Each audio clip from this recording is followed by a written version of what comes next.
Welcome, Dr. James Beckett, Sports Card Insights. Another episode that's a little bit different. 12 SCI, or Sports Card Investor Mistakes Ameliorated.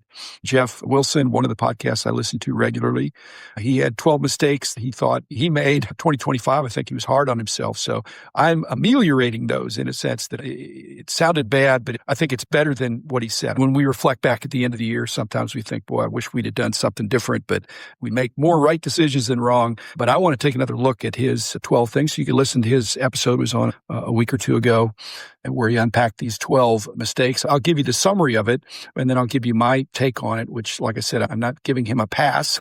Nobody's perfect, but some of the ways he's looking at things is different than the way I look at it. So I'm probably a little more generous, but I also want to add the sports card insights to some of the things he had there, some nuance perhaps. That's the gist of this episode. Number one of these 12 mistakes, he felt he focused on or bought risky players rather than GOATs. And then he mentioned a number of things. And perhaps we all do that. A potential GOAT is not a GOAT. So the established GOAT is less risky, admittedly, but it's fun to try to find a diamond in the rough. I'm certainly doing that in the dollar box. And so where Geoff was being hard on himself, it seemed like most of the mentions he had of the mistakes he made were Florida Gators or Atlanta Falcons. That is a common mistake everybody makes, is there's a local bias. Am I more tuned into the Dallas Cowboys, the Texas Rangers, or Dallas Stars, or Mavericks because I'm here locally in Dallas? Perhaps that's the case. Part of the fun of the hobby is dabbling, because I don't think Geoff's going to change. He loves the Gators, and he lives in Atlanta. I live in Dallas, and you get media coverage that builds it up. Again, if you're an investor, which he's the sports card investor representing that wing of the hobby, the GOATs have proven to be a better investment unless you pick the right risky player.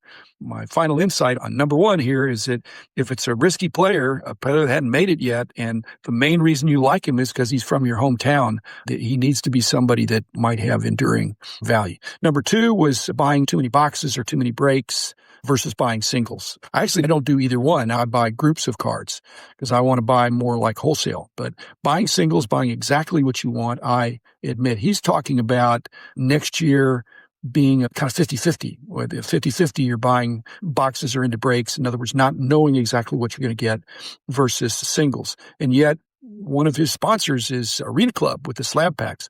Where does that fall? Because it's a little bit like buying into a break.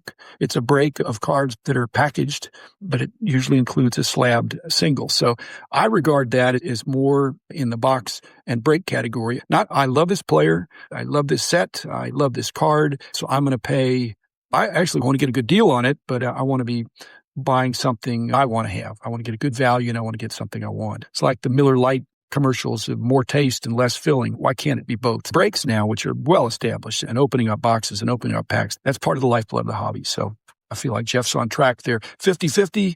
Again, if you're buying only into breaks, that may be the way you like to hobby, but I'm tipped over on the other side. Number three was talking about FOMO.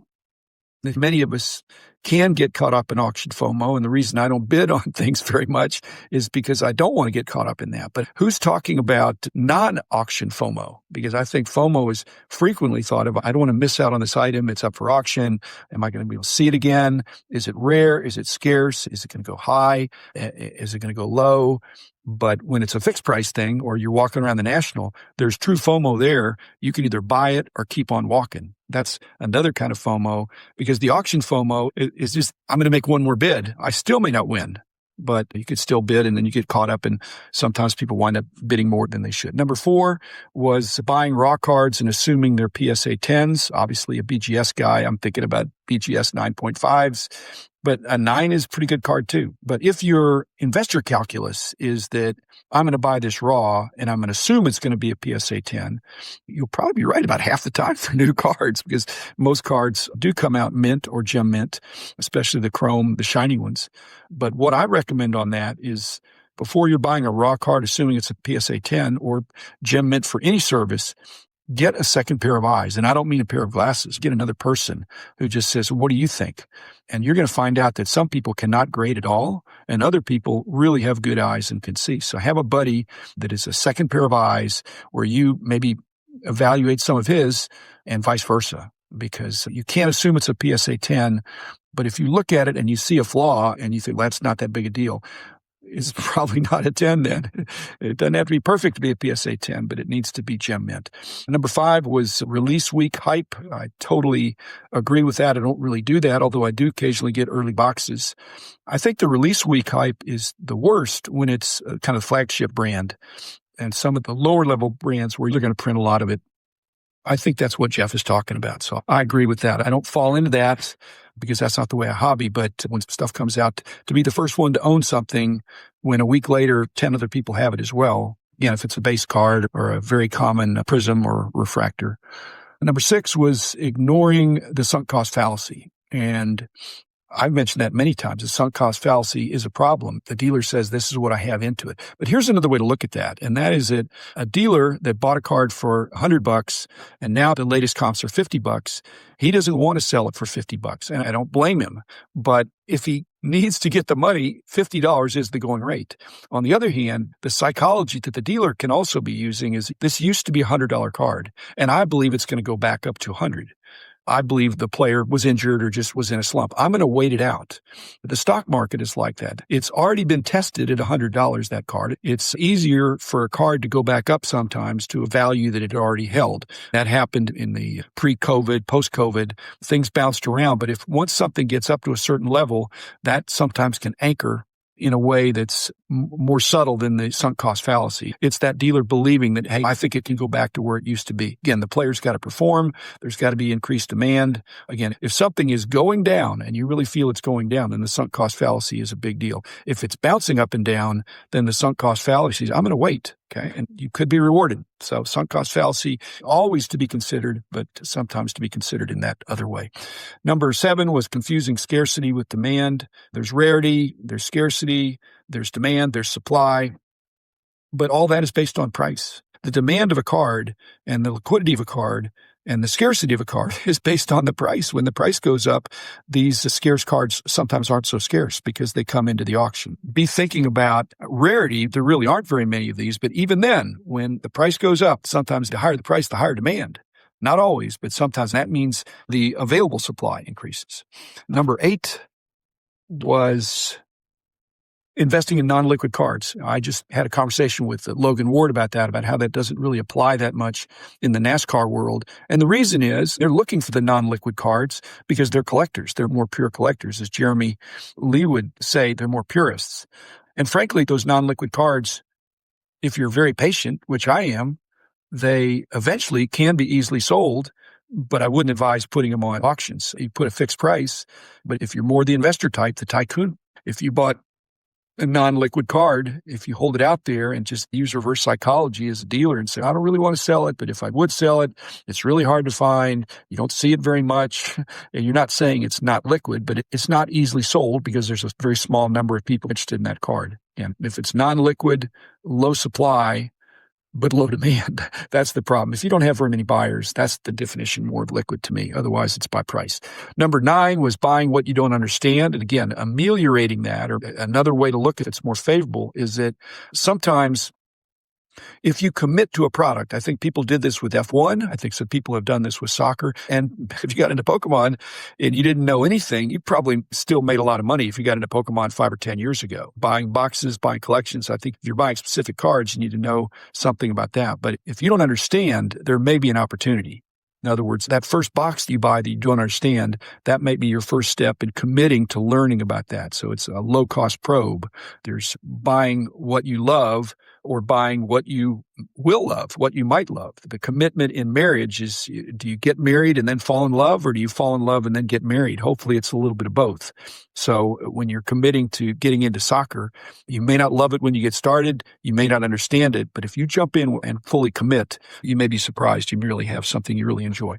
And number 10 was not taking profits off the table when you can. I think Geoff is way more active than I am. I'll buy a collection every so often, not huge, but I'm always selling what I don't want. And then what's left is free.